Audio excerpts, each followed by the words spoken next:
Hello, my dear. Hello. The roles have been reversed.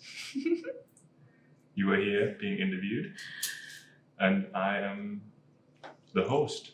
Rick is the new host of Love, Sex, and Magic. Ooh. People weren't expecting that. I'm so excited. So yeah, today's episode is being requested. So many of you listeners, new listeners and old, may not know your journey, your story, where you've been, who you've become, who you're becoming. So today we wanted to basically share that story for anyone who hasn't heard or who wants to, hear deeper. Because as much as I've been with you on this journey for the past 4 years, I kind of want to discover more and, kind of delve even a little deeper than I already know. So I want to make this interesting for me too, right? Okay. So yeah, that's the context of the episode. And we're going to go over your story. We're going to go over, how you moved from being an actress in the UK. Mm-hmm. You're in all the magazines when that was a thing. And you completely transformed your life and now living this deeply meaningful, purpose-driven, soul-driven life. And I guess this might be a good place to jump off from. It's like, how did that come about? How did you go from that world? Like, what was that like? And then what was the impetus and the inspiration to change? Like, where were you? Take us back. Oh, yeah. Wow. That feels like another lifetime when I think back to that world. I mean, it was like I loved it, but I got into that world when I was super young. So I spent my whole childhood and teenage years like wanting to be an actress, Like every day at school, I was doing rehearsals. After school, I was going to dance classes. I was doing singing lessons. I was having acting classes. I was having like TV workshops. I was meeting agents. Like I was doing so much at such a young age to follow this dream. And I think it's really important to note that like I had a childhood where I felt really supported by my family to do whatever I wanted to do. And that was that I wanted to act. And so, because I had such a supportive childhood and I was doing so much, I got into that industry super young. So when a lot of my friends were going off to drama school or going to get degrees at university, I already had a TV agent. I was already auditioning. Like I'd already done like a BBC drama with Julie Walters, which was like mind-blowing. And I was like doing commercials and stuff. So I was already like a working actor when I was like 16, 17. So then when I got into Hollyoaks, which is the TV show that I was on, soap opera in the UK for any of my international listeners, that was like a full-time gig. That was like 6 days a week, filming non-stop. The show goes out like every single day, Monday to Friday. So it was really full-time. So I was really like catapulted into that industry. It was my first time living away from home. I also had developed an eating disorder during my time at college. So I was kind of entering into this world with this like really, with this high ambition and like a real drive, but also with this issue around food that I wasn't really sure how to fix. I just wanted to I just thought, if I'm skinnier, I'll be a more successful actress. This was in like the size 0 phase. I'm sure everyone remembers it was horrific. And I was reading all these magazines and seeing all these actresses that were, in my mind, super successful and in this size 0 body. And that was like the thing. And especially because I've always been tall, like I'm 5'10". So I always felt like I need to shrink in order to be more beautiful, be more successful. I need to be smaller because I'm already really big, so I need to be smaller, right? And my agent at the time told me, he said something like, what height are you? And I said 5'10". And he was like, oof, see, the perfect height for a TV actress is 5'4". And I was like, why would you say that to me? I can't change my height. So I started trying to change my weight. So I kind of went into this show with this issue that I didn't have any awareness around how to fix. But I just thought, the skinnier I am, the more successful I'll be. And that was really all I cared about. But when I got into the show, it was really overwhelming for me, the pressure of like being on TV every night. I didn't really feel like I felt like the pressure was just too much for me. And basically my eating disorder swung the other way, went into like bulimia, binge eating, gained a lot of weight super fast, and basically was binging to deal with the pressures. You know, I would go out shopping in Liverpool and I would get like people come up to me in the shops and like want to take a picture with me and say things to me like, oh, you look so different on screen, or like ask me questions about my life, but it felt really intrusive. It didn't feel like I wanted that. Even though like I wanted to be in the show, I didn't enjoy those interactions. It felt like there was something weird about it. What do you think that is? Yeah, it's almost like when I look back now, I think it's because I didn't feel like I was doing great work. So I felt like I was being recognized for just being famous or being like a face, rather than like being recognized for like something good that I had done. You know, like it was always just like, oh, you're so-and-so from Hollyoaks, you're so-and-so, can I have a picture? It wasn't like, oh my God, like now when I get recognized, I love it because it's like, oh my God, your book changed my life, or oh my God, like I'm in your program and like it's changed me in some way, and that feels fucking amazing. But back then it was not that. It was just, oh, you're a face that I know, let me take a picture. And it felt weird and a bit intrusive, and it made me really paranoid, and I would have panic attacks and just had this real addiction with food going on. So like a lot of the cast members would go out and party a lot. I was super, like my mum raised me to be really anti-drugs. So like I never got into like the real party scene. But food was my addiction. Like food was my outlet. And I really feel like I spent more time on that show thinking about the way I looked and food and dieting and workouts and trying to lose weight than I did about being an actress.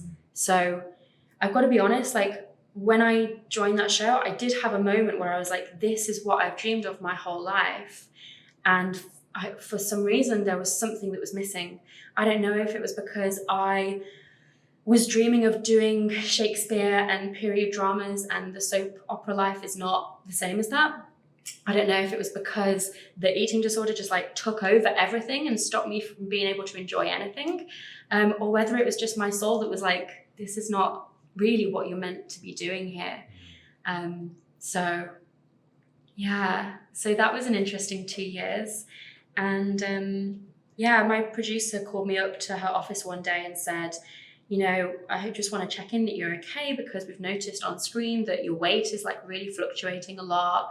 And it's becoming a bit of a problem because like the wardrobe don't really know what size you are. They don't know how to shop for you anymore because you're like fluctuating so much. And you know, like with soap opera filming, it's like continuity is really important. So you can't just like change your hair one day or change your nails one day. You've got to like ask for permission because you'll shoot episodes completely out of order and then they've got to sync them all together. So for me, I was like going on strict fasts and cleanses, and then the next thing I'd be binging. So my weight was up and down like a yo-yo, and yeah, they picked up on it and kind of called me in and said, do you need some help? What's going on? Which I just literally I was devastated about. It was like the first time that I really felt like someone in authority had kind of like called me out, and I felt like, oh my God, what do I do? Like this is a real problem in my life. So at that point, obviously you're feeling probably disconnected from your work. Yeah. At a kind of spiritual, deeper soul level, emotionally. You know, you've got all of this, you know, all of these people coming to you asking for photos, kind of trying to interact with you, but you're not really feeling connected and embodied in that work. I didn't feel like I deserved it or earned it in any way. It just felt like, why? It's so weird. You know, it was like I could have just been anyone, you know. Yeah. And do you think that's just like because that kind of feels like it mirrors a part of our culture. Like we put that idea of, you know, being famous, whether it be in a more modern culture like today, being, you know, popular on Instagram, or, you know, still the idea of fame is so celebrated in Western culture. Do you think there's something within that is devoid of the values which you've now found? Do you think that was a part of it? That you'd grown up in a culture that put this idea on a pedestal, but really it was rooted in something that was... was empty? Maybe. I mean, I feel as though now, like, we are a lot less like that. I feel as though actually, like, with social media, I mean, maybe this is just the circles that I'm in, but I feel like the people that we aspire to and that we look up to, it's often because it's more about like who they are, or at least I hope that is, like, who they are and what they're about, and why does that person inspire you? You know, like, I wasn't getting people come up to me and be like, oh my God, you were an amazing actress in this scene. It was just like, oh my God, you're on this show. You know, so maybe if I felt like I was doing great work, it would have been different. But I feel as though with, you know, influencers and social media, because it gives these people, and that would be myself included, like a voice now. So it's not just like a face, it's like a face and a voice. So you can figure out, do I align with this person's values? Like, why do I like this person? Why do they inspire me? It's not just a face. What was it that you think you were valuing then? And then What do I think I was valuing? Yeah. And then when did that shift?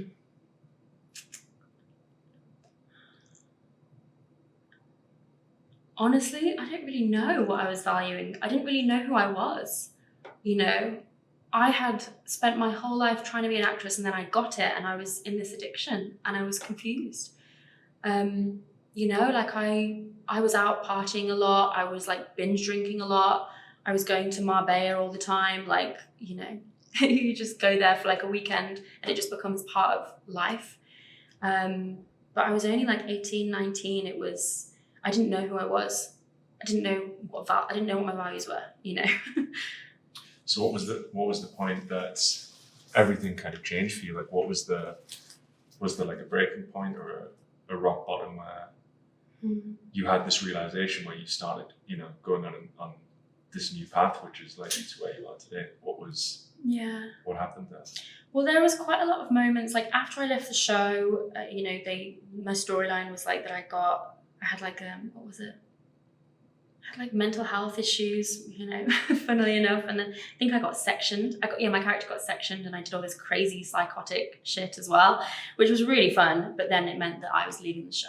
So after that, I remember like still being in that circuit, like still being in like the party celebrity kind of circuit, going to events just to kind of be seen, and like getting invited to be on a yacht and party with these cool people or famous people. And I remember like just being in those circles and just feeling like, I feel like this just reeks of like desperation and emptiness. And I would like speak to all these people, and I just remember like feeling like, oh my God, like I've spent my whole life thinking that these people are the happiest people because they've got everything that I've been aiming for.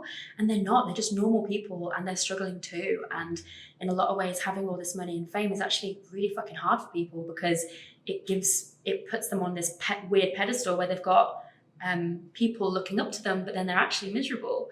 Not all of them, obviously, some great people and some very happy people in that world. But, you know, I remember looking around and feeling like, my God, like, this is not it. Like, I would meet like super famous singers and rappers and be backstage at concerts and like be on, you know, fancy yachts with like these billionaires. And I'd be having conversations, and I'd literally feel like, oh my God, like, this is not it. Everyone's striving to be here and be in this room, and it's fucking not it at all. It's not literally like, that was huge for me. And I was super young to have that realization, like 19, 20, 21, like that was when I was starting to realize this.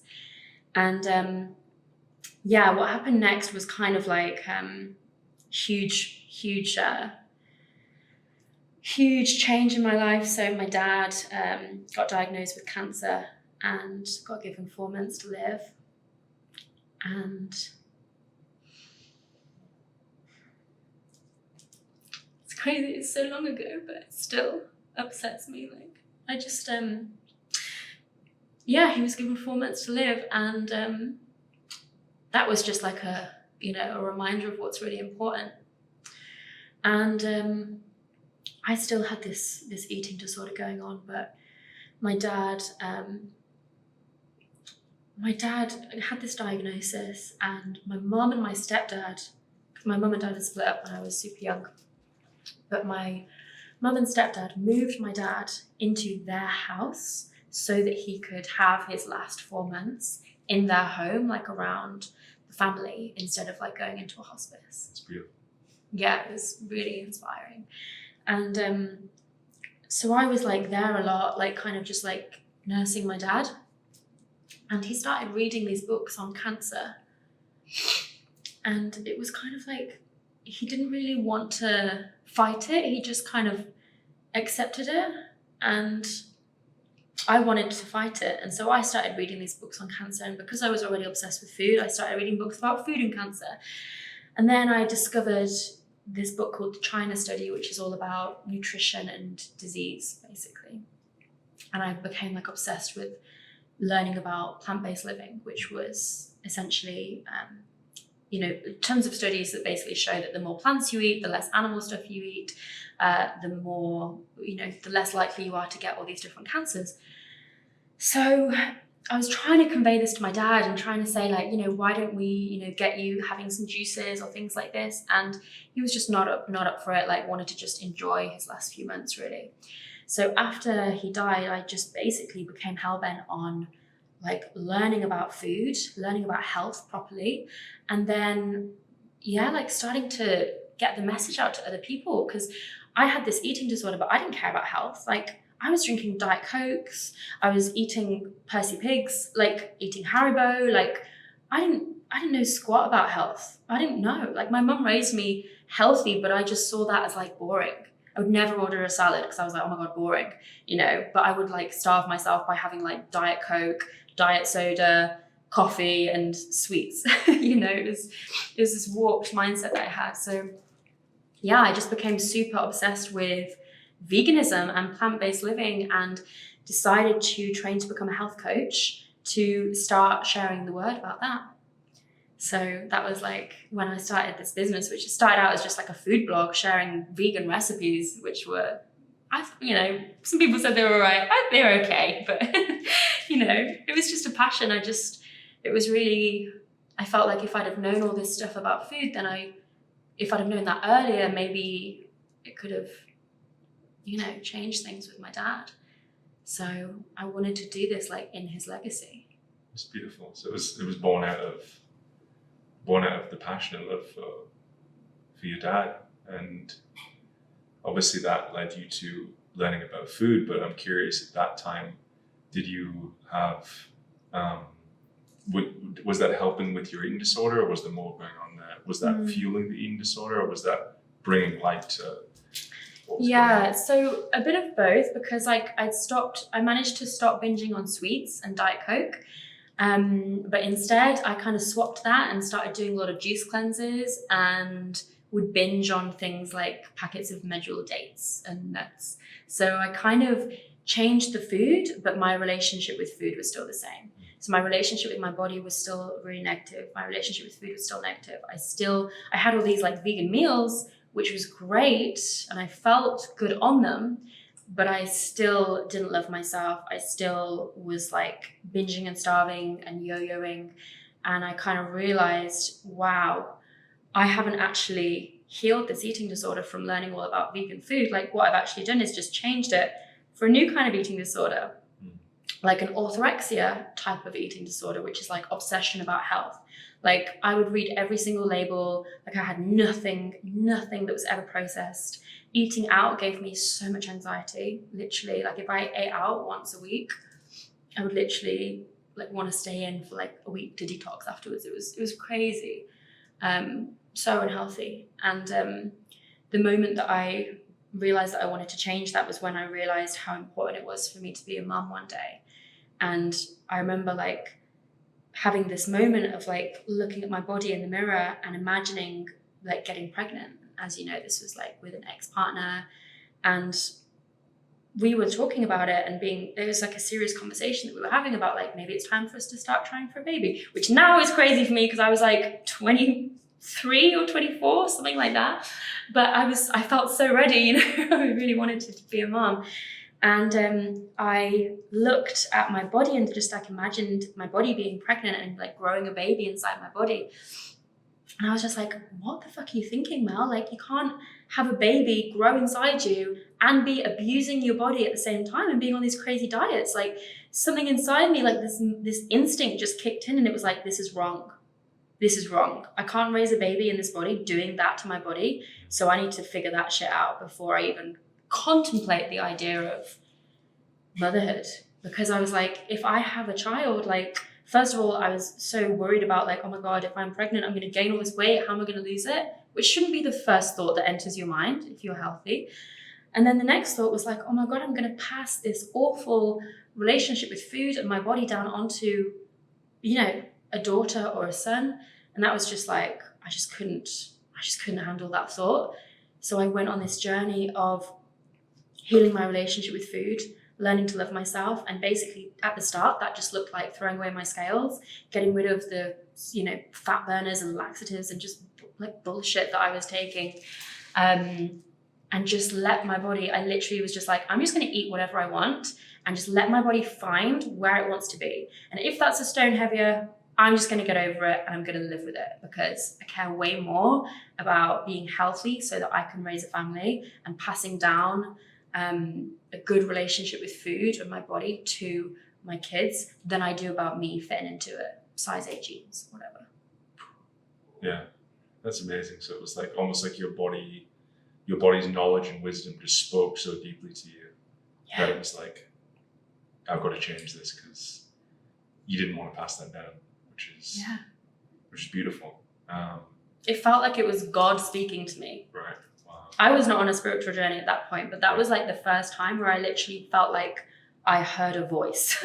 Something happened and it shook me. Right. So what happened from then? So how did that then take you on to doing deeper work, whether it be therapy or inner work, or how did that piece come in? Is that something that came on later down the road? Yeah, well, healing your relationship with food is a spiritual journey, and it really opens the door to deeper meaning and more purpose, because when you heal your relationship with food, what you're really doing is healing the relationship you have with yourself. So when you do that, you're in surrender. So it's letting go of control around food and surrender. So when you let go of control around food and you actually be willing to listen to your body, being willing to surrender, that put me into this state of surrender in my life. And okay, if I release control, what happens? If I just listen for guidance instead of trying to manipulate and control everything, what happens? So when I was going on that journey, it was a self-love journey, which was a very spiritual journey, a very deep, meaningful journey that really gave me this sense of self-worth and inner confidence and inner self-love that I hadn't had before. I'm curious, as you're sharing this, I'm curious, like, why do you think eating disorders manifest, whether it be in men or in women? I know it shows up different ways. What do you think that response is to? How do you think? Because obviously the idea is that all responses are valid and they're all here to ultimately help us survive through something. What do you think was going on there? Like, how was your body trying to protect you? Like, what was the greatness inside of that? Yeah, I mean, it was a way, I think, for me to find control in my life. Like, it was me clutching to control. It was me having something that felt secretive and just like mine. It's a coping mechanism. It can be a response to trauma. So, I feel like it definitely, it helped me in a way in that it showed me, it led me to, I think maybe if I hadn't had that eating disorder, maybe I wouldn't have latched on to the health coaching side of things so much. So like being so obsessed with food and having that as an outlet led me to then really caring about health coaching and really being passionate about then going on to do work to help other women heal their relationship with food. So, yeah. I'd love to go a little deeper if you're open into like what was being controlled there? Like, why was that? Why did you need to feel a sense of control? Would you be willing to share in terms of what was going on there? Like, why did you feel like you needed that? Obviously, you were I know how like much of a high achiever you were as a child, and you had all of this pressure with the TV show. Like, what was actually going on? Because I think anyone listening who's maybe struggled with an eating disorder, maybe they're through it and it's more subtle now. It would be really interesting to know more on a more nuanced level, like what's actually under that, like what was going on. I think because I was just doing so many things, I didn't have any time in my childhood really for play or for rest. And so at the time I didn't care about that because I was just like an achiever, you know, I was just like going for my dreams. But in hindsight, I think I can look back and see that when I first started controlling my food and throwing lunchboxes away and things like that, it was a way for me to regain control over my life because, you know, I guess on some level I felt like it wasn't me, like, I don't know, like maybe that I didn't have any time that was just for me. And so I remember like when I first started, you know, I've got a really like a memory of being around 14 and like eating a bag of sweets and then throwing away the lunch that my mum had made me. And it was like this inner act of like rebellion of like, I don't have to go along with all these things that are laid out for my life. I can have something that's just for me. Even though like my mum I never felt like she pressured me into doing any of the things that I wanted to do. I felt like it all came from me. When I look back, I can see that there was an inner child in me that wanted to like reclaim some control in this like crazy frantic schedule that just never stopped. I think it's fascinating how like it's the idea of the shadow, isn't it? It's like what Jung talks about the shadow. It's like if we suppress something, it's like our soul can't take not finding a way back to center or like to our higher self. So, you know, whether it shows up as addictions or whether it shows up as, you know, an eating disorder or however that manifests, it's like if that deeper part of ourselves, whether it be our inner child or all of the multiple parts of who and what we are, if they're repressed and they don't get the space, it's just fascinating to me how that then manifests itself as these different responses in order to get us back to wholeness. And that's what it seems like has happened for you. It's like this disorder, quote unquote, or this response to this overwhelming childhood and this, you know, the huge amounts of, you know, responsibility and ambition, and there's, you know, there's beauty in that too. But it seems like this response then led you down a darker path, which then eventually led you to finding this meaningful work and writing, you know, books that have, you know, helped, you know, thousands and thousands of women all across the world. I know we've been at most places where we go out for dinner, we meet people who your work and your words have helped just by you sharing your journey, which is beautiful. And, you know, just to witness you in that and getting to see you be celebrated for that is amazing as a partner. So yeah, what happened next? So you've like this eating disorder then became the catalyst for this transformation. You know, your father passing, then further pushing you onto this path. Yeah. What's then unfolding? How are you feeling at this time? So this is like 2013, 2014, and I'm starting to share online my real journey. So I had been online being a food blogger, and this was like, you know, this was like years ago. You know, blogging was like a really new thing, and no one was really, there wasn't like people weren't doing like the influencer thing. So I just started sharing online like my journey with food, and I just started being really real about our relationship with food.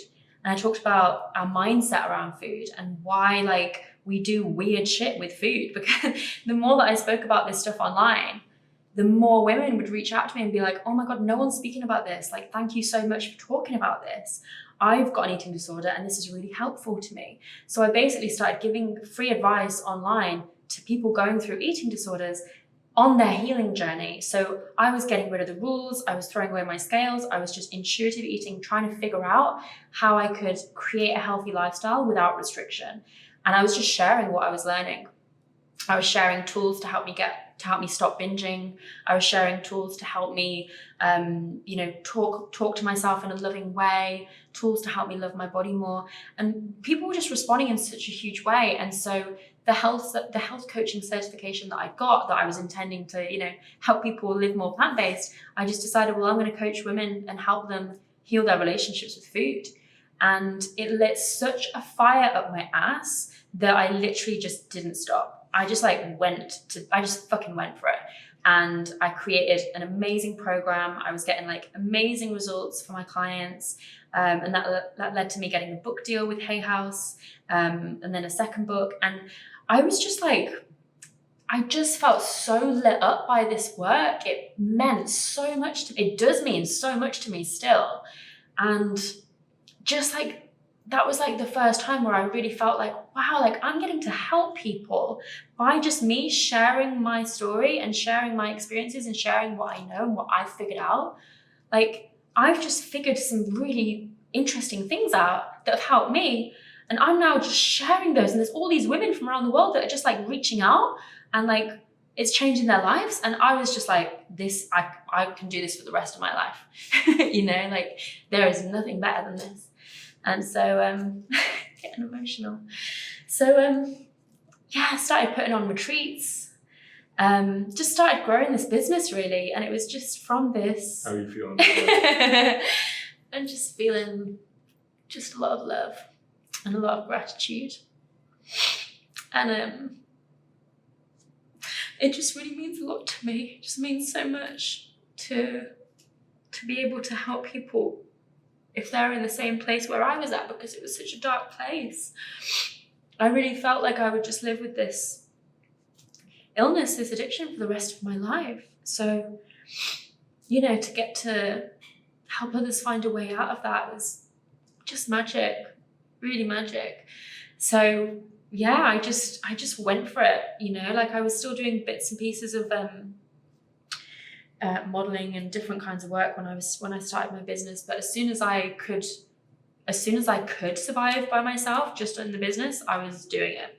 And I was just like, right, let's do this. Let's help as many people as we possibly can. Let's reach all the women that are going through this. And I remember like feeling so happy when my first book really got into the diet culture land, because I was like, those are the women that really need to know this stuff. Like the women at the slimming clubs, you know, I'm not going to name any names, but like I know that my book went into those communities a lot, and that was like, yes, like those are the people that really need to hear this stuff. So that made me super happy. And then I just want to acknowledge, just before I move on, I just want to acknowledge you for going on that journey and for overcoming those obstacles and sharing whatever you were going through with other people. And I just think there's something that I find that is deeply admirable about that. I think it's courageous. Mm-hmm. And I'm sure everyone listening has either been touched by your work and your words in the past, or they're just starting to experience and see your beauty. And now you're beginning to share new things. So the food thing is your origin story. Yeah. And you went on a full hero's journey, full hero's circle. You got the gold, you know, you reclaimed it, you shared it with others. Yeah. And then now you've come full circle and you're now sharing a new message. Yeah.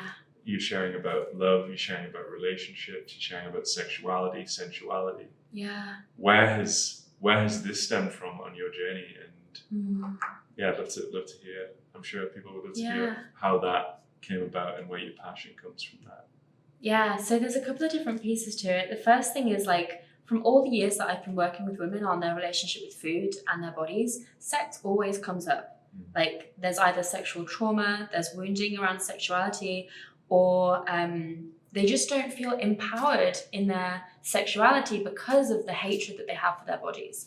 So this whole time that I've been coaching and working with women on food and their bodies, we've had like sex has been in the conversation, you know, it just always has been there. And I feel grateful that my mum and dad were pretty sex positive. So I feel super comfortable talking about sex topics that maybe a lot of people are scared to talk about. So I'm happy to go there, and I have been happy to go there with these women that I've worked with for a long time. Yeah, and then another piece of the journey for me is that just the journey that I've been on in my romantic life, my love life, and my relationships is just, I feel as though I have done a lot of work in that area. And obviously since I met you, and before I met you, I was doing a lot of work in that area. As you know, I was like really healing a lot of patterns. And when you came into my life, like I felt like we started doing a lot more of the work together. So I've started sharing more of the relationship side of things with people, which has been really cool. And the sex just kind of goes along with that, you know. So I feel as though women are, you know, collectively really disempowered in their sexuality, and tapping into that is just like this well of untapped resource and power that women are not really getting to experience. I feel as though a lot of women are afraid of their sexuality or ashamed of it, and have been led to believe that it's like this like awful thing that needs to be kept in a box, or this thing that's just like says something about you that's not good. And you know, obviously there's a lot of us that have like wounding and trauma around our sexuality from the past as well. So I've been retraining to become certified as a sex love relationship coach, so that I can really dive deep with clients and help them work on shifting these traumas and these wounding and these patterns around intimacy and sexuality. There's just another thing as well, is that when I was like really like growing my business and like going for it, I was hustling a lot. And I was like, I've always been super ambitious and really driven and competitive. So like I've really identified with like some super masculine values. And I realized that that was like really leading me to burnout in my business, like a lot of the time. It was not sustainable. We would argue, because I couldn't rest. I couldn't let go. And so for me, like a journey that I've been on in the last couple of years has been about actually learning to surrender and really reclaiming my feminine energy and the magic that's there. Because, you know, I used to see like feminine as weak, less than, which is all like a cultural thing. That's what we've been taught. Even though I am a woman, I have been taught unconsciously that feminine is less than masculine.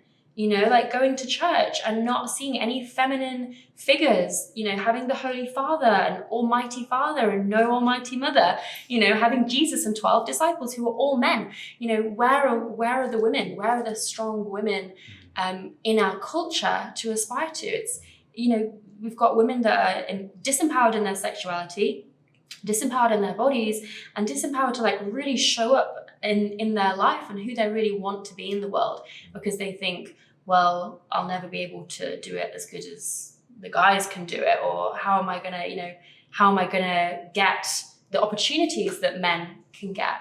So yeah, it's been this real journey for me of like really integrating more of my feminine alongside my healthy masculine, which I feel is a real part of the work that I'm now doing with women around their sexuality. Like a lot of this work is about being able to reclaim and heal the wounds with the feminine that can be either a cultural thing, a collective thing that we've picked up on, or it can be like the mother wound, like wounding from our own relationship with our mother growing up. So there's a lot here, and I feel like I'm just on the surface of it right now, but this is work that I'm now diving into with clients, and it's just so rewarding. I love it.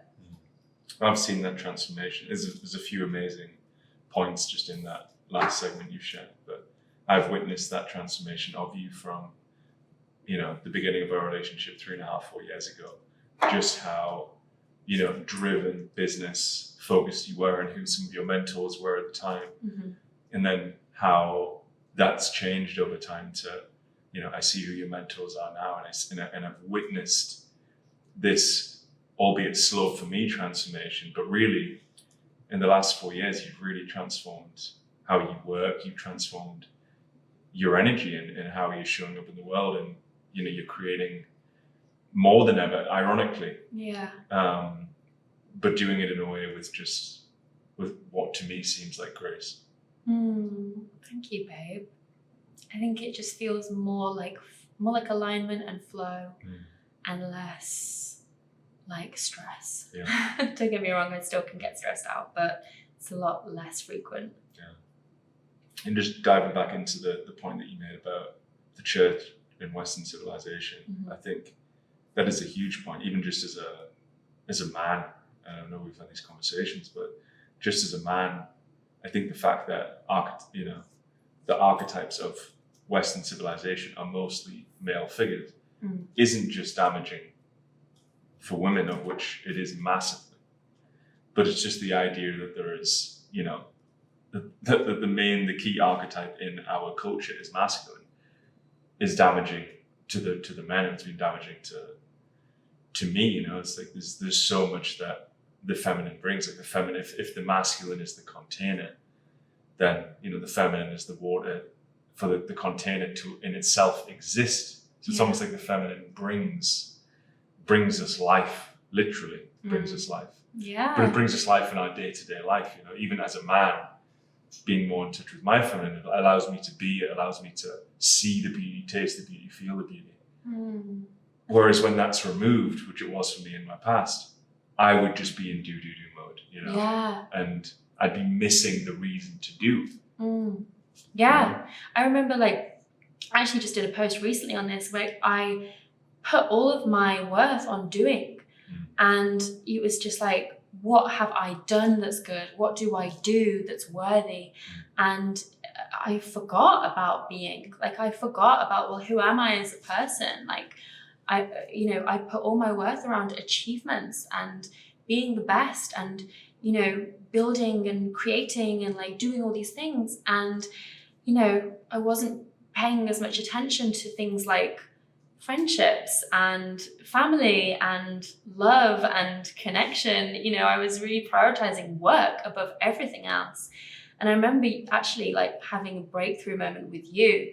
Don't know if you would ever even remember this, babe, but we were living in Bali in our place in Uluwatu, and we were doing the launch, and I was doing launch of the academy. And I can't remember what we were fighting about, but we were having an argument, and it was something to do with work. And I said,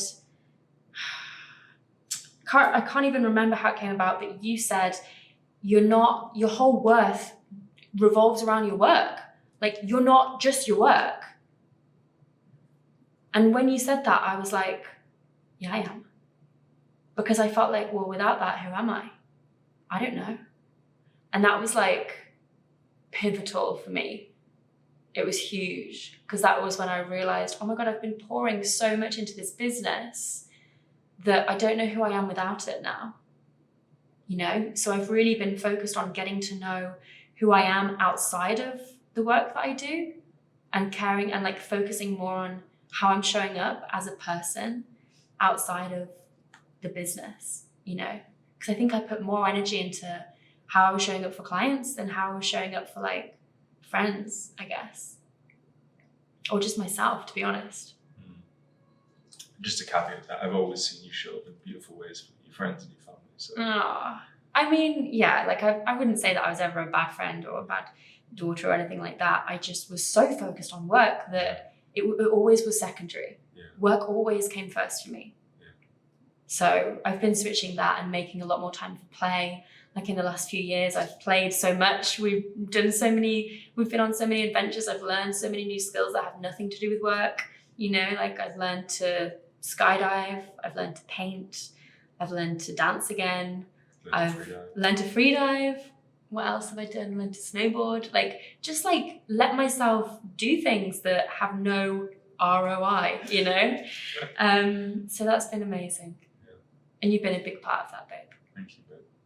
It's been beautiful to be a part of it and witness that in you too. It's still unfolding. Yeah. It's still unfolding. So, where we are today, so you're now doing this work with others. I'd like to move on to, so you're now doing this, so you now have this new practice, you've got this new love and passion that I see you lit up by on a daily basis. You know, you share with me, not personal details, but you share with me just how lit up you are with the work you're doing with your calls, and you've also got a new book that you're writing. Yeah. Well, we're not going to talk about that. No, it's too soon. I know it's too soon, but I wanted to know. I knew there would be some resistance talking about this. But I wondered if we could have a few little clues to what the book might be about, or what. Can we go there? It's about a woman's journey of integration and wholeness and reclaiming and healing the masculine and feminine energies within her. And when's it due? That's a great question, Rick. We don't know. Like, it might be 2021, but we're in talks about it being 2022 now. So I'm really in surrender with this book. It's been like brewing for like 3 years. So I don't want to rush it or force it. It's marinating still. It's being written slowly as I'm growing into it. So I think, me a few years ago would have been like, push this book out as fast as possible and then move on to the next book, But I don't want to do that. I really want to give it what it deserves and do this topic the justice that it needs. So I'm still pregnant with it, It's a while off. It's being cooked, It's in the oven. It's in the oven, exactly. I've seen this as well, and I think this, to anyone listening, shows as a beautiful metaphor example of the transformation. So we say that we've transformed, but I think we see transformation in how we act differently. And I think that really demonstrates so well just how differently you approach life in and of itself. Mm-hmm. So previously, I'd witnessed you write a book, I think, in maybe 4 months. Yeah. Like your second book, you just worked just flat out. Yeah. 4 months. Maybe less than that. Maybe it was like 2 months. Maybe I think I procrastinated for the first 2 months. All right. I seen you write in 2 months, but I didn't want to fully reveal that. But we're going there. We're going there. So yeah, you wrote that in a couple of months when we were in Bali, right? Yeah. And obviously it was a great book. It's helped so many people, but I've seen how differently you've, not only just how differently you write in this book, and it's not like when you say that you're just like surrendering, I don't want anyone to think that she's not writing her book and she's not focused on it, because I see the pile of books to my left-hand side, which are all her research material, and I see you sitting down to work on it most days, whether it's research or writing that you're doing. Yeah. So what, can you speak a little bit about that? Because you talk about surrender, and I think that can be so easily misconstrued as not doing the work. But you are doing the work, but you're just doing it in a very different way. Yeah, I'm not pushing the work. Yeah. So it's a balance between letting things unfold, letting things align, and taking action. Like, I don't just take random action anymore in roughly the direction of where I'm going, or just like messy. Like, when I was starting my business, I think when everyone starts their business, it's important to take messy action. Just get yourself doing things, get yourself out there, get yourself helping people. It will be messy, just do it. But for me now, like, I'm in a stage where I am grateful to have worked so hard in my business that now I can afford to take more time over things. I can afford to kind of, let things align and take aligned action rather than just taking action. So there's real beauty in sitting back and just listening and just going, like, what is the universe like providing me with right now? Like, what are the opportunities here right now? Like, what feels expansive? And I'm still a huge action taker. Like, there is no way that I am sitting around doing nothing. Like, I take action. I have a fire inside me that just keeps going. I feel that when you are living your purpose, there's no rush to get somewhere, because things are just flowing through you. You become this kind of conduit for a message or for work. And especially when you are running a business that is essentially about you as a person and what you've learned, it's just as important, if not, I would say it's more important for you to show up for yourself and your soul than it is for you to be go, go, go in business. Because if you are go, go, go in business and you're investing in business coaches and marketing courses and things like that, but you're not doing any soul work, your business is going to hit a wall. You've got to be continually working on yourself and doing the inner work so that you can show up in your outer work. Absolutely. So it's like, we're always creating from wherever we are, right? Mm-hmm. That's what you're saying. It's like, wherever you are, the world is, and you know, your external reality or your friendships, your community, your connection, your environment is all coming from in the internal source. So is what you're saying, that as we change that internal source, as we build a deeper relationship with deeper parts of ourselves, as we heal those wounds, as we go back to heal our inner child and to look at the shadows, are you saying as we heal that and integrate that in, that then changes how you do business itself? Of course. Not just changes how you do business, but changes like the depth of your work. You know, like you're going to be able to really help people on a much deeper level if you're going to those depths yourself. So, you know, I wanted to give myself a few years to write this book because I was like, I have to do a lot of work on myself. Like I've got to do some healing work before I can finish this book and feel an integrity handing it in. So I know what the book's about. Stop.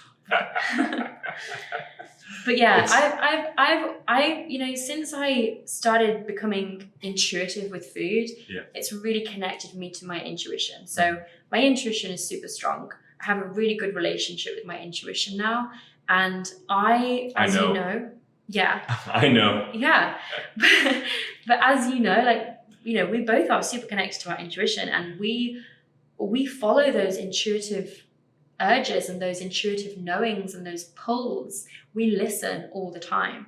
So, you know, I'll say to you, like, I've got a feeling that this is happening, and then sure enough, it'll happen. Or I've just got a sense that the energy with this person or this thing is going to work out in this way, and then it does, right? So I've gotten used to trusting my body. Your intuition's correct.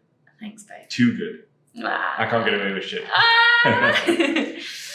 So yeah, I think because of that, I take a lot of my action based on intuition, and to other people that might look like a risk. For example, flying to the other side of the world in the middle of a pandemic. We were both just like, we know that we've got to do this. And we did. And it's been the best decision ever. Now everyone's coming to them. Now everyone's flying out here as well. But yeah, we're going to be heading to Costa Rica soon though. Yeah, another week. Yeah. When this is released. Yeah. So that brings us to today. So we're caught up pretty much to today. I'm curious of as you're speaking about the pandemic, what is your view of where the world currently is? How you see it from your personal perspective? And then we'll link that into like what you see for the world, like what is it that you're creating, we're creating. But let's start on the world that you see, as in like what is the problem that you currently see, and why are we moving out to South America? Why have we left London? Why are we on this adventure? Yeah. Well, I think the world that we have been living in is a world where most people are disconnected from their soul. Most people are engaging in things that are coping mechanisms and not healthy for their soul. They're not nourishing themselves. They're not really paying attention to that whisper, that intuition. And a lot of people are living lives that feel meaningless, or that feel hopeless, or that feel empty. And, you know, what I see happening right now with this pandemic is it's really made everyone re-examine their lives and question everything about the life that they've created. Do I really want to keep climbing my way up this corporate ladder for a boss that actually I don't even want their life? You know, do I really want to live in this city where I look around and I'm like, this is fucking dull. This doesn't inspire me at all. You know, this is where dreams come to die. Why am I not somewhere that I want to be? Why, like, I want people to really realize that they are creating their lives. They're creating their own reality, and like allow themselves to really dream and let themselves envision what their lives could be. Like, this is the only time that we get to live this life as who we are. This is the only time I'm going to get to be Melissa. Only time you're going to get to be Rick.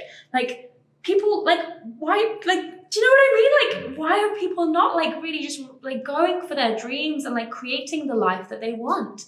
Like, if you can imagine a better life than the one you're in right now, and you're not doing anything to change it, something is the matter. And so really, like, I want to help wake people up to that. Like, you know, if the pandemic hasn't made you re-examine your life and start to reevaluate where things need to change, what will? You know, what else is it going to take? So what, I really feel like, on a kind of political level, this global crisis, I mean, obviously we've been down like all the conspiracy rabbit holes and seen like so much stuff. And, I've come to a point where I'm like, kind of like not wanting to keep reading all that stuff. I'm just like, I have taken from this what I needed to take from it, which is, I don't feel that we could trust our leaders. I don't feel that they have our best interests at heart. I think it's time for us to lead ourselves. That's honestly how I feel, what the theme of 2020 is about. So Absolutely. I feel that we are leading ourselves to a better life. We are leading ourselves to a life where we're going to be living in nature, completely in nature, like we're going to be living in the jungle. A place where we can feel connected to the land that we're actually living on, working with plants, eating food that we can actually grow ourselves. Costa Rica is going to be the first plastic-free country. I want to live somewhere that really cares about the rest of the planet and be around people who care about the planet and who care about like living their purpose and living a life with meaning. So, what I feel we're doing right now is we're being the change that we want to see. I had an intuitive hit in 2019. At the end of the year, I was like, shit's kicking off in 2020. Like, I don't know if it's going to be a war or something, but it feels like something big is coming and we need to be the change that we want to see. So I really feel like right now we are doing that. We are, right now we're in Mexico because we've not been able to get into Costa Rica because the borders have been closed. But I feel like we're moving towards the life that we've always wanted, that we want for our future, that we want for our family. And, living a life with meaning, helping people, being in tune with nature, being in tune with spirit. And that's the life that I want. I know it's the life that you want. And yeah, I feel that will inspire many people to do the same. I have messages every day like, how do I do this? How do I change my life? How do I quit my job? How do I work online? How do I get to travel? And, hatch a plan, create a master plan, create a vision. What is it that you really want? Where do you want to be? What work do you want to be doing? Who do you want to be with? Like, this is all possible for you. People don't allow themselves to dream. That's the first thing. Just allow yourself to like completely dream up your perfect, ideal life for the rest of your life, and then turn it into a plan. And that's it. That's literally it. That's what I did. That's what you did. That's what we're doing. Everyone has the ability to do that. Absolutely. But I think there are some challenges in the way that we've been taught, and we have to acknowledge that the way that we were taught was to recite information, not to solve problems. We were taught to sit in class, be obedient, listen to the authority figure, and, go outside when we ring the bell. And I think a part of the awakening is recognizing that that's how we were trained. It's like Pavlov's dogs. It's like you ring the bell, the dog goes outside. And we were trained like this. So I think it's good to recognize like, oh, right, yeah, that is how I was trained at school. That's how I was educated. But who am I now? Like how old am I now? Yeah. So you might be 25, 35, 45. How has that school, how has that education helped you so far? Yeah. How has that education helped you so far? What is your intuitive hit about the authority figures? Do you think they actually have your best interests and welfare at heart? I'm not saying they don't have any of your welfare and interest at heart, but does it really feel that you're being supported by that? Well, they have the system at heart, the system's interest. Yeah, the system's interest. But it's not your personal interest. And I think so many of us feel so disconnected from our communities because, again, technology rose to the heights which it has within our lifetime. And, you walk down a community, you walk down a cul-de-sac today, or you walk down a street today, you don't see neighbors, sharing sugar and milk, and most people don't see kids playing out in the street anymore. You don't see kids playing out in the street, playing out in the park, which is I just managed to live that life being 32, so I just got a bit of that, but I also got the tech. I'm sure it's the same for you and many people who are listening, but we're not connected to our communities. So there's also not only is the system we're not feeling supported by, we're not feeling supported by our community and the people around us a lot of the time. People feel lonelier than ever. Loneliness is one of the biggest problems. Yeah. So I think it's time to to galvanize yourself. Maybe you see yourself living with a community in the future. Mhm. Maybe you see yourself, being a part of it and serving others in a way which is, in a sense, community in and of itself. Yeah. And then working towards that vision, like, what does that feel like? And then starting to create from that. Mm. And that's what we're doing the whole way. And I think me and you, we've, not that we don't have vision boards anymore, but I think we've been moving more and more towards, like, how do we want it to feel? Less about how it looks, more about the experience of our life, as friends, in relationship, in community, and then building from what comes through from that. So it's less about, I'm going to create this vision. It's more about which vision wants to come through me. And I think that's where we're currently stepping into. Yeah, I feel that a lot of people are deciding right now to change their lives. I've had a lot of messages from families that have moved, that have gone on the road, or that have moved to a different country, or that have, are planning to emigrate, or, I think it's been a huge year of awakening, and we're not even finished. We've got the rest of the year to go, and I feel like there's going to be more unfoldings and more things happen that are going to shock us. But it's, if this isn't the year that makes you realize, like, is this the life that I want? Am I happy? If not, change it. Yeah. I think that is the message of this year. And I think so many people are waking up to new possibilities for themselves. And I hope that they can just connect with more people who are doing that same thing and encourage each other. That's all, encourage each other to create those visions of a better world. I think that's a part of it too. So I get to ask the last 3 questions now. Oh, I forgot about this. Yeah. Ooh. And just before I do that, if anyone is on this journey like we are, and they're trying to create a new vision, like, drop into, Mel's inbox and say vision, or drop in and say that, drop in and let us know that you're creating that vision. And so we can see who's in process of that, and we can support each other and encourage each other as we walk this path. So I get to ask the next 3 questions. So I haven't planned this. I mean, you should have some answers by now. You've asked it now. That's true. I've changed one of the questions though, slightly. Ooh. So, what are you loving right now? Okay, so right now I'm loving my new morning practice, which at the moment is pissing you off a little bit. Yes. So we should do another episode where we talk more about relationship stuff, I think. 'Cause we've just done our stories, but we should do that another time. Yeah. But so I've just started this new morning practice where I'm waking up just before 6 and I'm going out onto our balcony, which just like overlooks the jungle, and I'm seeing Decorating. You're decorating. Decorating. Changing furniture around. Oh no. Yeah, this morning I like moved the sun lounger so it was facing the sunrise, and it woke Rick up. So he's a grumpy bear right now. I'm a grumpy bear in the morning. He's a grumpy bear in the mornings. So I'm an early riser. Rick sleeps in a bit later, but he tends to want to stay up later. So anyway, so my new morning practice is I wake up at 6, watch the sunrise. This is early days, by the way, guys. This has only been going less than a week, but I'm feeling good about it. I'm really loving it and wanting to stick to it. So watching the sunrise, which is amazing. I'm not on my phone.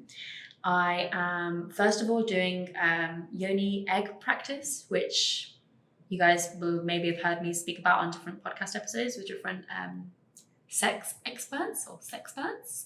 So yoni egg practice, then I'll do like a self-pleasure practice. So I might have like an orgasm in the morning, wake my body up. But what a way to start the day. This is all before I've had a coffee. So this is the first thing that I'm doing. And I'm just like watching the sunrise at the same time. So I'm just like in nature, like just letting my yoni just like feel like connected to nature. Which just feels so empowering and so good. So that's like the first thing that I'll do. So maybe spend like about half an hour doing that. Then I will do a breathwork session.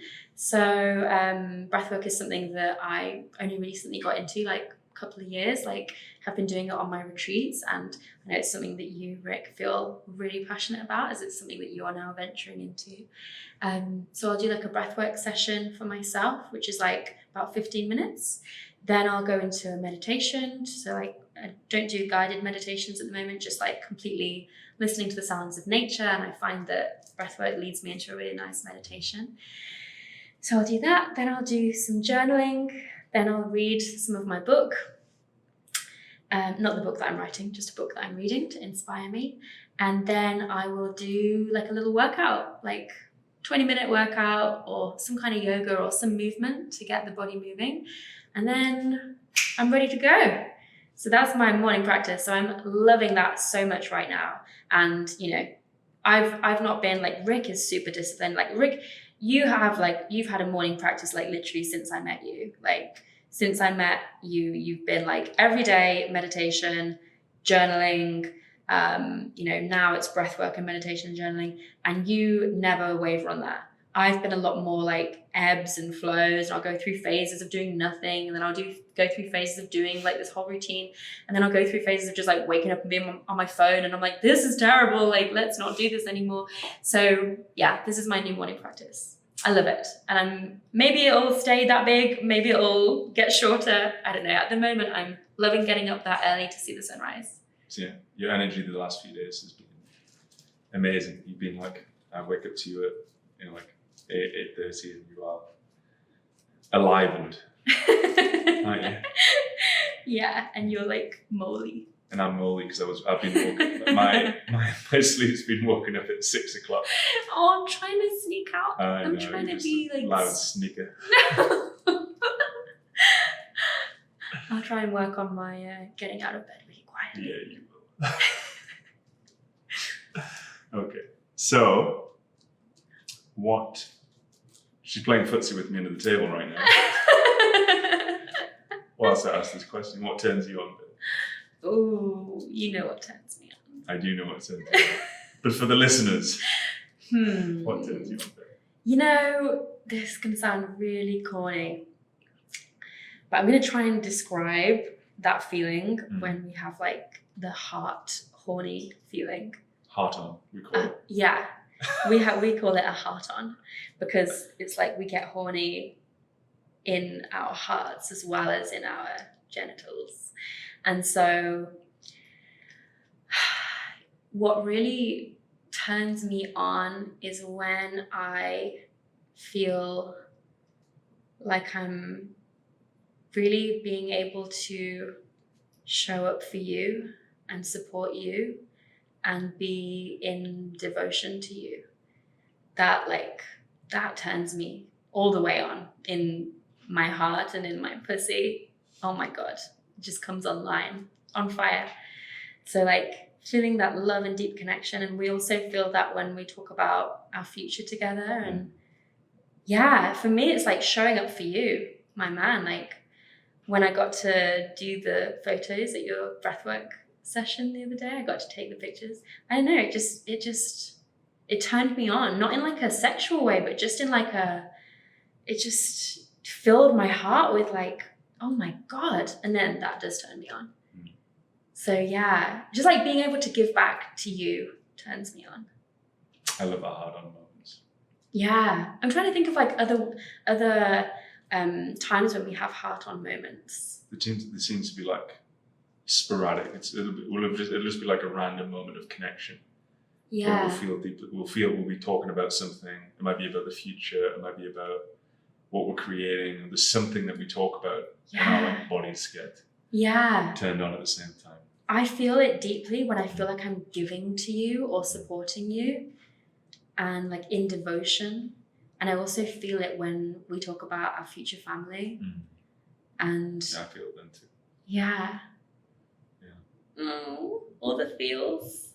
I was gonna just say something like, you know, deep conversations, which also is a turn on, but you know, we all know that.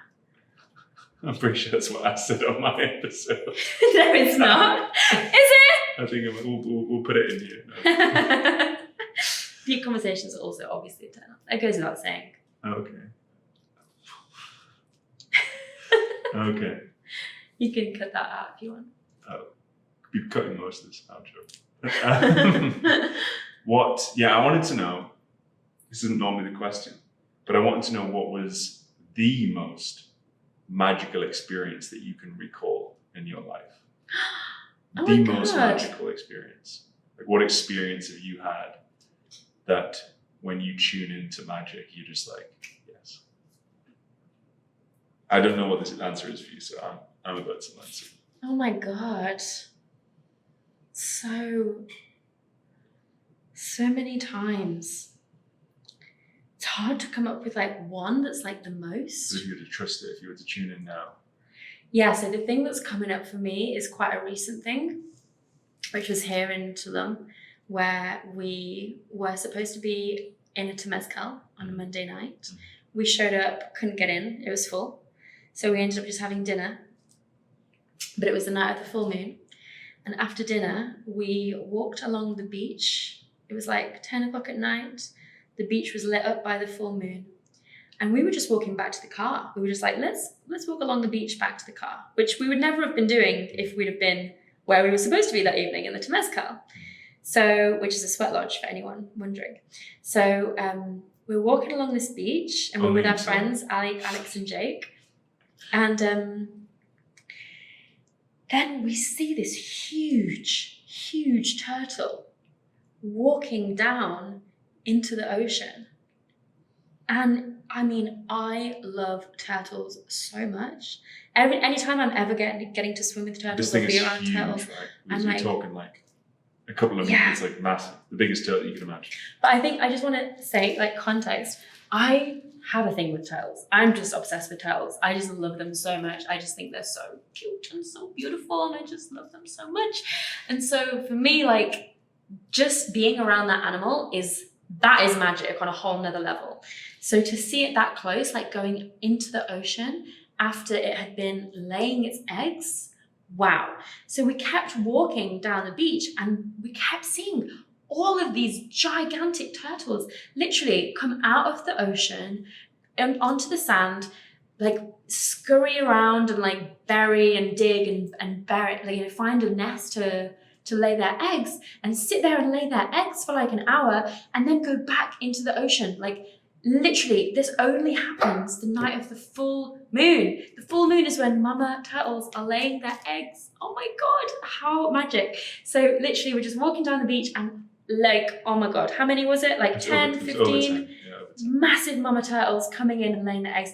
And we were just so close to them. We were just watching them and there was the moon and it was emotional. It was so magic. And that was when I was just like, nature is just the most incredible manifestation of God. Just nature has just so much beauty. It's like, you can't even wrap your human mind around how perfect nature is. Just all of it, but it's particularly that moment. I'd also say another magical moment recently was free diving and going like under the mangroves and in the cenotes and like just getting to like really swim to like the depths. Oh my God. Again, nature, unbelievable. We think we know what beauty is. We have seen nothing unless we're really looking at nature, like the perfection of a rosebud, the perfection of a piece of fruit that's just like cut open a kiwi. Who designed that? How is that so perfect? You know what I mean? This is like pure magic to me. Of which we are. Of which we are. Yes. Exactly. We forget that. Yeah. So that turtle memory was for sure the one that came up strong. But to be honest, any experience where I felt connected to spirit, connected to nature, which is connection to spirit, just any moment where I felt like there's magic at play. Things are happening that we do not understand, and we don't have to understand. We just have to be with it. I love this about you. I love how lit up you get in nature, especially around turtles. Oh my God, I love turtles. And when you came up from when we went free down the other day, when your head would pop up and you would just be like grinning, you would look like a little turtle, to be honest. Oh, Yeah. babe. Amazing Oh, babe. how amazing was that memory when we were in the Maldives and you saw a turtle and I really wanted to swim with a turtle. I hadn't swum with a turtle before. This was the first time Rick saw a turtle, like over the bridge, like in the ocean. And he was like, Mel, quick, run. And I was like about 100 meters away and he was like, quick, come. Like she ran towards him, like grabbed the goggles, grabbed the GoPro and the flippers, jumped into the ocean and like swam after this turtle like as fast as I could and got to like swim with it, and it was just beautiful. So anything regarding turtles is like up there for me. Beautiful day. Any last words? Anything you want to leave your listeners with? Can they check in with you? What's going on in your world now? Anything you want to leave the listeners with? You got any exciting news? Anything that's coming up? Currently working on a new book. So that's what I'm kind of currently focused on. And obviously giving to my amazing membership, the Goddess Collective, which we just filmed a little bit for today. So that's like my membership for women that are on a personal and spiritual growth journey. And I love creating the content from there. We do so many different topics and so many different workshops and calls and just loads of stuff going on inside that community. So yeah, if you want to come hang out, come and join us in that community, or just come say hi on Instagram. Let me know if you liked this episode. It's a bit different getting to hear my story, but hopefully it's caught a lot of people up that are newish to my corner of the internet. Well, babe, it's been a pleasure to be in this side of the seat and to rehear your story. Oh, so, you've heard it a million times. I have heard it a million times. But I learned some new stuff today. So did you? Yeah, it's been great connecting. Hope everyone enjoyed it, and you'll see me on an Instagram story near you. Yeah, I hope you guys like this, and yeah, DM us, share it. Thanks, over and out. Love you. Love you too. Oh, I hope you absolutely loved that episode. I hope it has inspired you to dream bigger and to create that vision for your future. As always, if you want to join us and go deeper, come and join us inside the community. We have an incredible group of women chasing their dreams on this soul mission in life. We have workshops in there, we have workbooks, coaching calls with me, and of course, extra bonus content from all of the podcast guests. So until next time, hit subscribe, share this episode if you loved it, connect with me online, and yeah, I'll see you for another episode next week.